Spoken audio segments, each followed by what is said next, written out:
राम राम जी मित्रों, आज हम भगवद गीता अध्याय 5 के श्लोक 26, 27, 28 और 29 के साथ अध्याय 5 का समापन करेंगे। भगवान श्री कृष्ण कह रहे हैं, काम क्रोध वियुक्तानाम यतीनाम यत चेतसाम अभितः ब्रह्म निर्वाणम वर्तते विदितात्मनाम विदितात्म नाम। इसका अर्थ, और काम क्रोध से रहित जीते हुए चित्त वाले परब्रह्म परमात्मा का साक्षात्कार किए हुए ज्ञानी पुरुषों के लिए सब ओर से शांत परब्रह्म परमात्मा ही परिपूर्ण है। अगले श्लोक 27 में भगवान श्री कृष्ण कहते हैं, स्पर्शान कृत्वा बहिः बाह्यान चक्षुः च एव अंतरे ध्रुवो प्राणापानो समो कृत्वा नासाभ्यंतर चारिणो।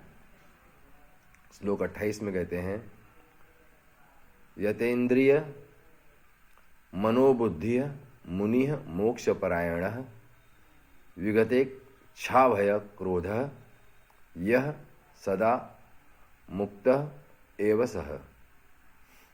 बाहर के विषय भोगों को न चिंतन करता हुआ बाहर ही निकालकर और नेत्रों की दृष्टि को भ्रिकुटी के बीच में स्थित करके तथा नासिका में विचरने वाले प्राण और अपान वायु को सम करके जिसकी इंद्रियां मन और बुद्धि जीती हुई हैं, ऐसा जो मोक्षपरायण मुनि इच्छा भय और क्रोध से रहित हो गया है, वह सदा मुक्त ही है।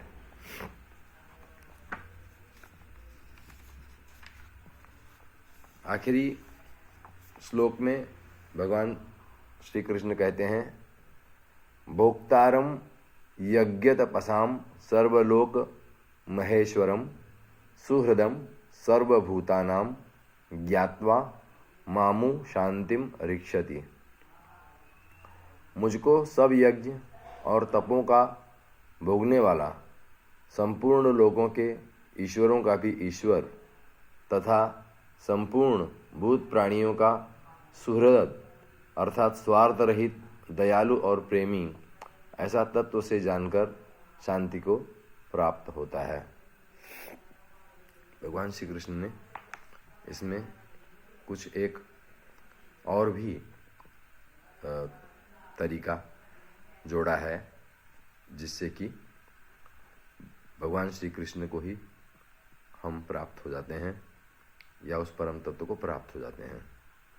तो इसमें ध्यान की बात कही है एक जगह पर भगवान श्री कृष्ण ने, कि जो भ्रिकुटी के मध्य में स्थित होकर ध्यान के दौरान जैसे हम आंखें बंद कर लेते हैं, और आंखें बंद करके जब हमारी संपूर्ण जो बाहर के संसार के जो चित्त में जो भी आता है संसार में, उसे छोड़ दिया जाता है ध्यान के दौरान। ध्यान के प्रयोगों में ऐसा देखा गया है कि आप आंखें बंद कर लेते हैं और उस दौरान आपका जो चित्त है साक्षी भाव, वो सिर्फ भ्रिकुटी के मध्य में आ जाता है और ध्यान सिर्फ श्वासों पर रहता है।